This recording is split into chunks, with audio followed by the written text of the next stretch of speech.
एक देश के संपूर्ण विकास के लिए बहुत सी प्रोजेक्ट्स की आवश्यकता होती है और अलग अलग क्षेत्रों में अलग अलग तरह के विकास कार्य करने पड़ते हैं। नेपाल के अंदर अभी एक और बड़ा प्रोजेक्ट लॉन्च हो रहा है और इसकी शुरुआत भी हो चुकी है, ऐसा कह सकते हैं। USAID इस प्रोजेक्ट को लॉन्च कर रहे हैं और इसमें एक भारी भरकम राशि भी इन्वेस्ट करी जा रही है। आखिरकार ये जो प्रोजेक्ट है वो कौन से सेक्टर को सुधार रहा है, ये सबसे बड़ा सवाल है।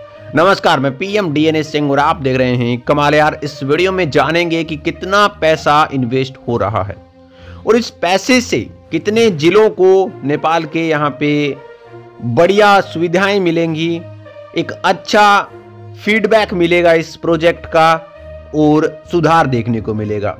तीसरी बड़ी बात ये कि ये जो पैसा लग रहा है उससे नेपाल कौन सी चीजों में आगे जा सकता है, बहुत बड़ी बात हो जाती है। कितने लोग ऐसे हैं जिनकी आजीविका सुधर सकती है, तो ये सारी बातें करेंगे। वीडियो के अंत तक बने रहिए और अगर आप चैनल पे नए हो तो चैनल को सब्सक्राइब करके बेल आइकन दबा लीजिए ताकि आपको कुल अपडेट भी सबसे पहले मिल सके। चलिए वीडियो को शुरू करते हैं। नेपाल के अंदर अब जो USAID है वो कृषि क्षेत्र को सुधारने पर लगी हुई है।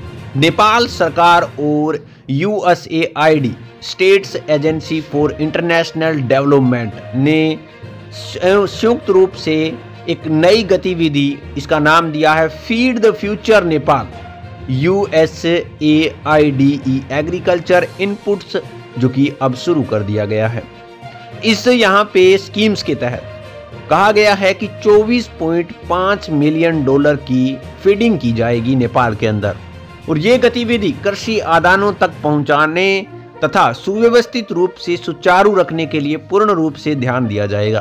देश की कृषि को समग्र बनाने का पूर्ण रूप से ध्यान भी दिया जाएगा। मैं आपको बता दूं कि विकास एजेंसी के अनुसार 5 साल की इस योजना के अंदर सुदूर पश्चिम, कर्णाली, लुम्बिनी, बागमती और मधेश प्रांतों के 16 जिलों में 4 महत्वपूर्ण कृषि आदानों जैसे बीज, उर्वरक, सिंचाई, कृषि मशीनरी आदि को केंद्रित किया जाएगा और उसके अंदर विकास लाया जाएगा। कहने का मतलब उन्नत किस्म के बीज दिए जाएं, उर्वरक दी जाए, सिंचाई करवाई जाए और कृषि मशीनरी को डेवलप किया जाए जिससे कि कृषि में सुधार लाया जा सके।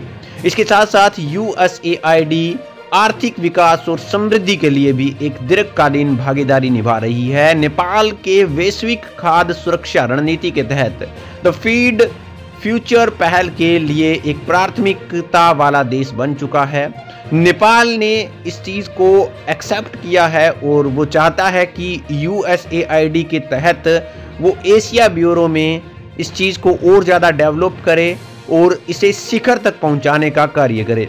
यहाँ पे इस अवसर पर जो आए थे यहाँ पे USAID के मेंबर, उन्होंने कहा कि मैं इस अवसर का शुभारंभ करने के लिए जहाँ पे आया था तो मैं बहुत ज़्यादा उत्साहित था, क्योंकि यह सिर्फ उत्पादकता बढ़ाने के बारे में नहीं है बल्कि छोटे किसानों को सशक्त यानी कि मजबूत बनाने और गरीबी को कम करने के लिए भी बहुत ज़्यादा महत्वपूर्ण रखता है। उन्होंने ये भी कहा है कि समावेशी विकास मॉडल बनाने के बारे में और इसके साथ साथ नेपाली लोगों को लाभ पहुंचाने के लिए, नौकरियां पैदा करने के लिए, आर्थिक विकास को प्रोत्साहित करने के लिए, स्थानीय समुदायों के जीवन को समृद्ध बनाने के लिए ये स्कीम लाई गई है। अमेरिकी एजेंसी के अनुसार इस गतिविधि में आधुनिक कृषि आदानों और प्रौद्योगिकी तक पहुंच में सुधार करके 2 लाख से अधिक किसानों और उनके परिवारों को लाभ दिया जाएगा और इससे यहाँ पे उत्पादकता, आय सभी में वृद्धि की जाएगी, गरीबी कम करी जाएगी और नेपाल में खाद्य सुरक्षा को सुधारा जाएगा।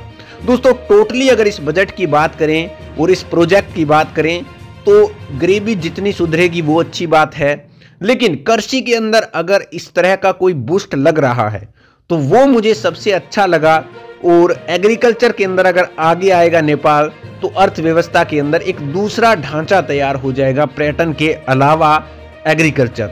और यही चीज़ सबसे बढ़िया है कि हमारे पास सेपरेट के अंदर भी कुछ चीज़ें हैं, क्योंकि हमने कोविड-19 के अंदर फेस किया था, हमारी अर्थव्यवस्था डगमगा गई थी ओनली टूरिस्ट के कारण।